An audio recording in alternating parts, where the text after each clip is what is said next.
La volonté d'aligner votre vie sur la volonté de Dieu. Dites-moi, je vous prie, comment pouvez-vous prier selon la volonté de Dieu pour votre vie quand vous vivez en dehors de la volonté de Dieu pour votre vie? En fait, la Bible nous donne au moins 6 raisons pour lesquelles nos prières ne sont pas exaucées. Écoutez-moi. Il peut y en avoir davantage, mais je n'ai trouvé que 6. Et si vous en trouvez d'autres, faites-moi savoir. Je vais vous les citer très rapidement. Premièrement, d'après 1 Pierre 3, 7, une relation conjugale qui a quelque chose qui cloche peut entraver l'exaucement de la prière. Deuxièmement, d'après Matthieu 5, 23, offenser délibérément quelqu'un, faites attention, offenser délibérément quelqu'un entrave l'exaucement de la prière. Troisièmement, d'après Matthieu 6, 14, le non-pardon entrave l'exaucement de la prière. Quatrièmement, dans Malachie chapitre 3, verset 8, l'infidélité dans l'intendance que Dieu a placée entre vos mains entrave l'exaucement de vos prières. Cinquièmement, dans 1 Samuel 5, 22, la désobéissance délibérée entrave l'exaucement de vos prières. Et sixièmement, dans le psaume 66, 18, le péché choyé, le péché caressé, le péché inavoué entrave l'exaucement de vos prières. Voilà pourquoi l'apôtre Jean nous parle de la confiance dans la prière, puis il nous explique comment prier. Comment prier? Deuxièmement, versets 16 et 17, il dit d'abord ce qui suit. Il dit que vous devez prier pour vos frères et vos sœurs dans le Seigneur qui se laissent surprendre par quelques péchés. Et ne pas médire d'eux, mais prier pour eux. Priez sérieusement pour eux. Ne parlez pas de leurs péchés avec les autres, mais intercédez et priez pour eux. Mais quel est ce péché qui mène à la mort?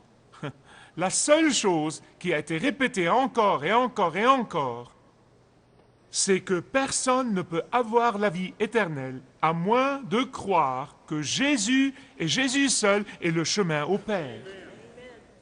Que personne ne peut avoir la vie éternelle au ciel à moins de croire que Jésus, par sa mort et sa résurrection, nous a rendu possible d'aller au ciel. C'est le point essentiel de ce passage.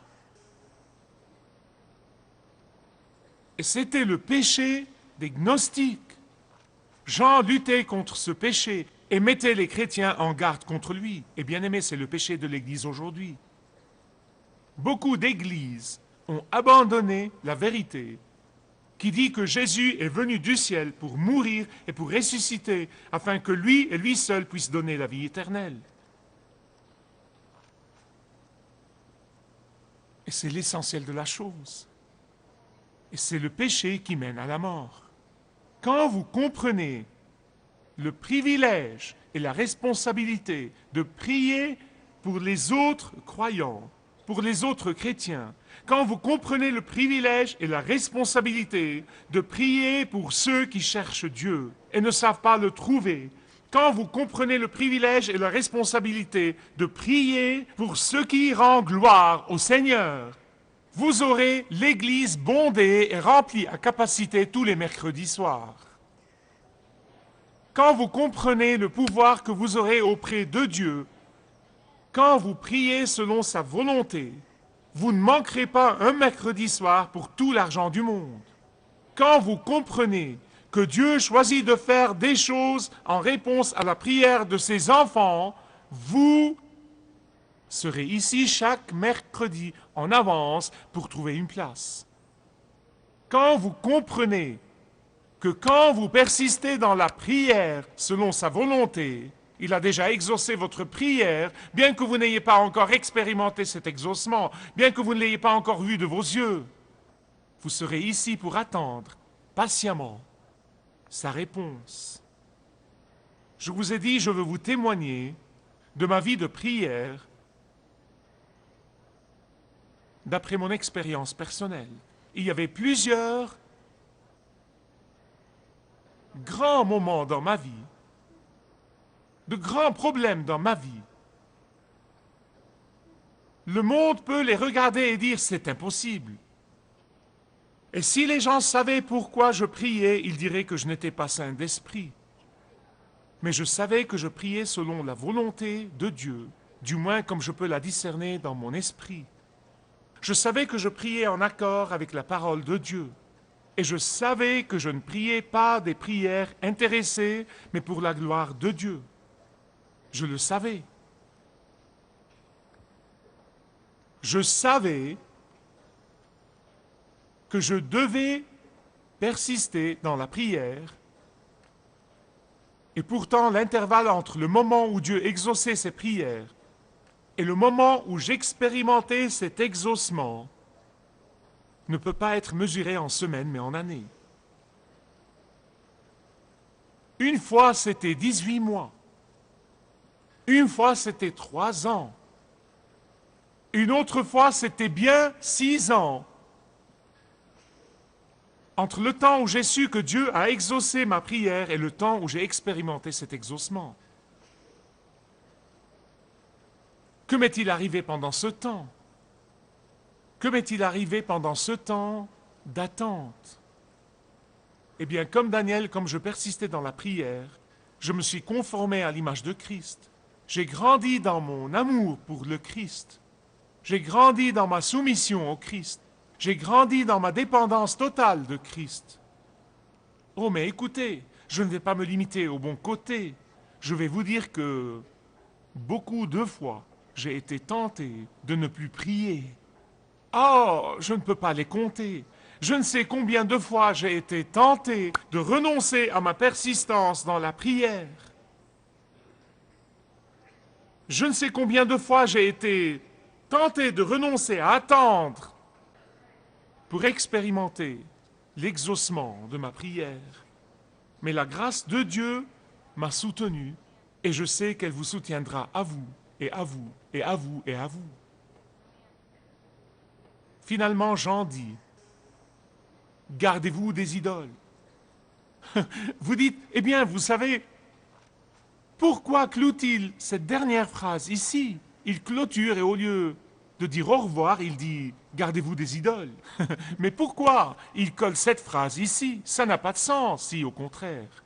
Écoutez avec soin. Vous voyez l'idole et tout ce qui vient, en tête de liste, ce pourrait être une personne, ou une chose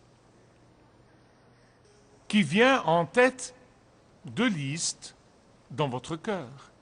Vous savez ce que c'est pour vous et je sais ce que c'est pour moi. C'est une idole. N'importe quoi ou n'importe qui. Ce pourraient être les personnes les plus proches à vous qui sont au premier plan de votre vie. Et Dieu n'aime pas le partager avec n'importe qui. C'est une idole. Et tant qu'il y a une idole ou plusieurs idoles qui occupent cette place, vous n'expérimenterez pas l'exaucement de vos prières, bien qu'elles puissent être exaucées au ciel. Chassez les idoles, mais s'il vous plaît, ne les abandonnez pas temporairement pour que vos prières soient exaucées. Abandonnez-les en permanence. Abandonnez-les pour de bon. Livrez-les au Seigneur. Peut-être que certains d'entre vous ne connaissent pas le Seigneur Jésus-Christ, vous n'avez jamais été régénéré, vous ne lui avez jamais demandé de vous donner la vie éternelle. Vous pouvez le lui dire aujourd'hui, Seigneur, je me rends à toi. Je te reçois comme mon sauveur et j'accepte que ce que tu as fait sur la croix, tu l'as fait pour moi, pour me donner la vie éternelle.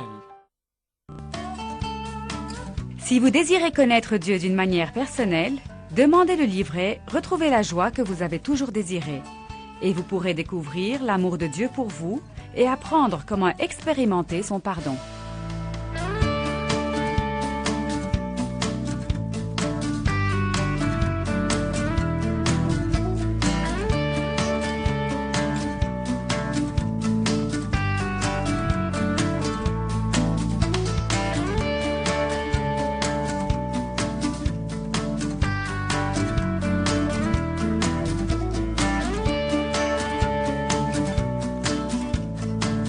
Si vous avez une relation personnelle avec Dieu et vous êtes intéressé à marcher plus intimement avec lui, demandez le livret « 7 pas sur le chemin de la foi » qui vous guidera dans une relation plus profonde avec votre Père Céleste. Demandez votre livret gratuit.